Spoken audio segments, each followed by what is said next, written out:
aprēķins pēc vienādojuma.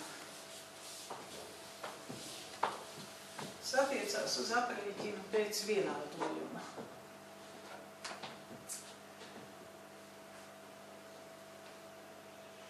Astotais uzdevums.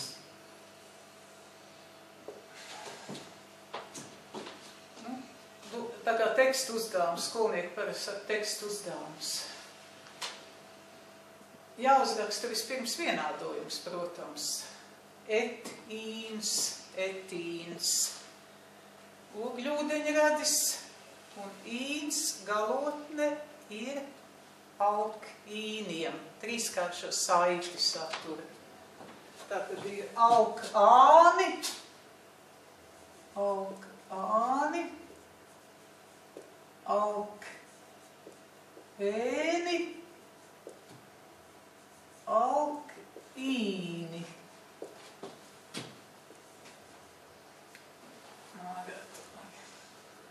Varētu rakstīt šādi. Alkāns, alkēns,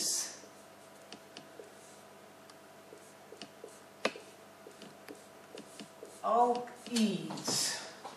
Mums ir dots etīns, et2. Šāds te ir dots.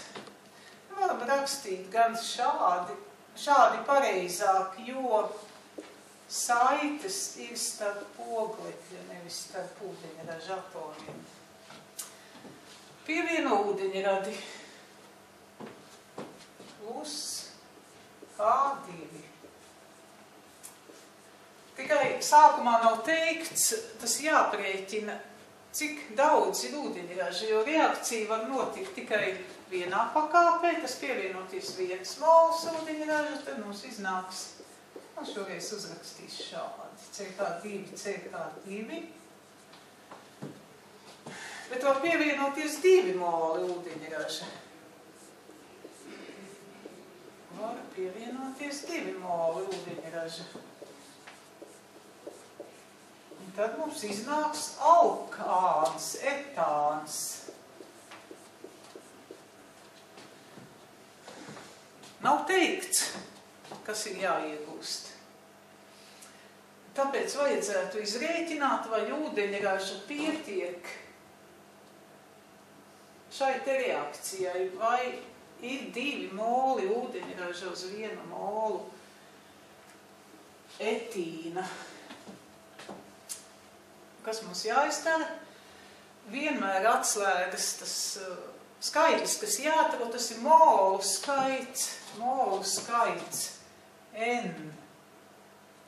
Tas ir pats galvenais, kas vienmēr jāatrod visos aprēķinu uzdevumos. Nu tā, varam atrast vispirms vienam šo te N, pēc tam ūdeņradim, cik ir dots. Bet mums ir jāzina. Nu tā, vispirms rēķinam vienam. N alkīnam, šim te alkīnam, etīnam. Vienāds ar masa dalīts ar molu masu. Masa ir dota 0,28 grami. Molu masa mums ir ātri jāizrēķina. Oglekļa atomasa 12 plus 12, 24 plus 2, 26 nāk. Tiešām, jā, nav 26, jā. Nu, 26 šeit ir, jā, tie arī nav 26. Es domāju, kāpēc tik nelīdzens skaitlis. 26 grami uz molu. Cik tad mums iznāk 0,01 mols. Etīns mums nav 0,1 mols. Cik ir ūdeņradis? N H2. Tā ir gāze, mums ir dota litros. Mēs zinām, ka 1 mols aizņem 22,4 litri tilpumu. pēc formulu varam rakstīt, ka V pret V0, tas ir 1,12 litri dalīts ar 22,4 litri uz molu. Un tad man ir izdalīts. Nav izdalīts. Ā, 0,05 moli.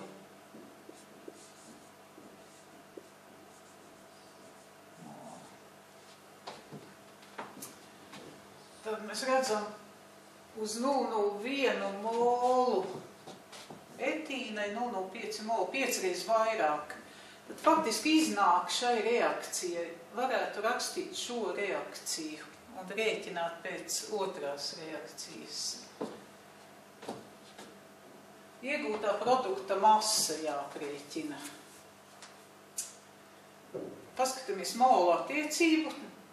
Molu attiecība jāskatās pēc reaģenta, kurš ir mazākumā pēc moliem. Tad mazāk mums ir etīna. Uzrakstīšu. Šis ir 0,01 mols. Tas ir daudz, to mēs neņemam vērā. Pārējais paliks pāri, jo ir 0,05, vajag tikai 0,02 pēc vienādojuma. Tā tad ir jāiznāk arī 0,01 molam etāna.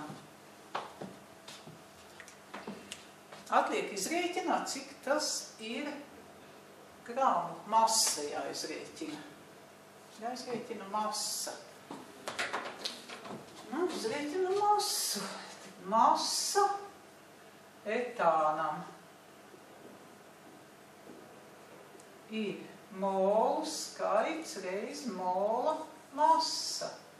Molu skaits mums ir 0,01. Molu masa CH3 ir 12 plus 3, 15 reiz 2, 30, 0,01 reiz 30 ir, tad tas ir 0,3 grami. Tad atbilde ir iznāk 0,3 grami. Vienmēr jāapskatās, vai kāds no reaģentiem nav pārākumā. Uz tā var labi iekrist, jārēķina pēc tā, kurš ir mazāk pēc moliem. Un tad viss būs pareizi. Tad uzdevums ir dota molekulārā formula ogļūdeņradim C5H8 un jāuzraksta divas struktūra formulas, kas piederētu divām homologu rindām. Tas nevar būt abi piederēt pie alkēniem ar vienu saiti, piemēram, vai vienādām rindām, dažādām rindām vajag. Kāda ir vispārējā formula? Tad alkāniem CnH2n plus 2, alkēniem CnH2n, alkīniem CnH2n minus 2. Vienmēr var pārbaudīt šo formulu pareizību, uzrakstot vienu piemēru un saskaitot, vai tiešām tā ir. Es arī pat pārbaudīju, ka alkīniem tiešām tā ir. Tā, kā mēs tagad rakstam? Mēs varam rakstīt, mēģināt. Varam sarakstīt visus oglekļa atomus vienā rindiņā.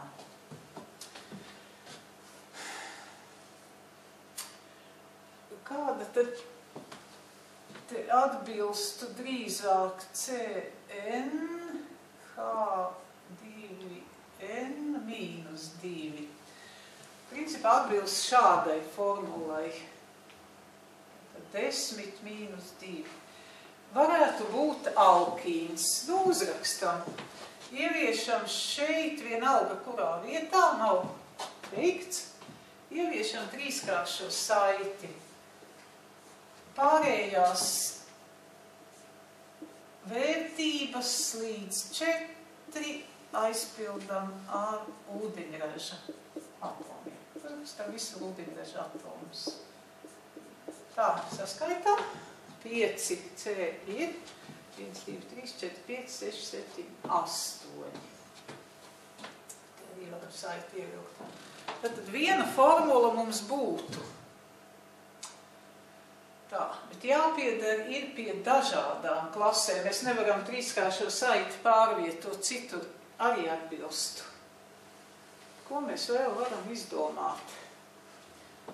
Vēl šeit, šajā rindiņā nav pierakstīti cikloalkāni, piemēram, cikloheksāns C6H12, kur tā formula kopējā būtu CnH2n, bet ir arī cikloalkēni.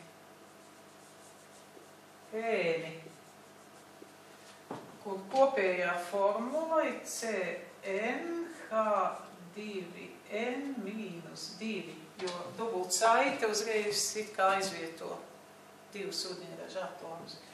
Varētu mēģināt šādu uzzīmēt. CH2,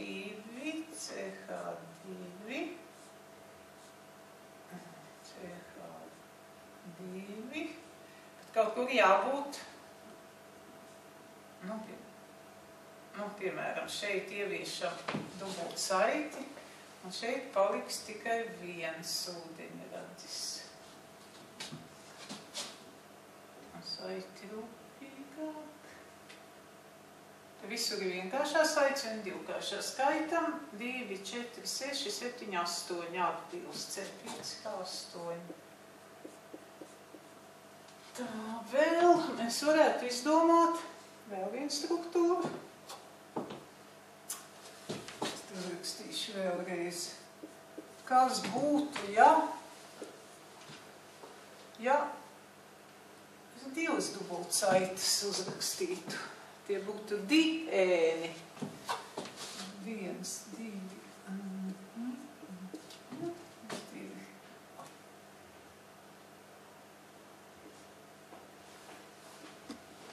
Cik tad būtu?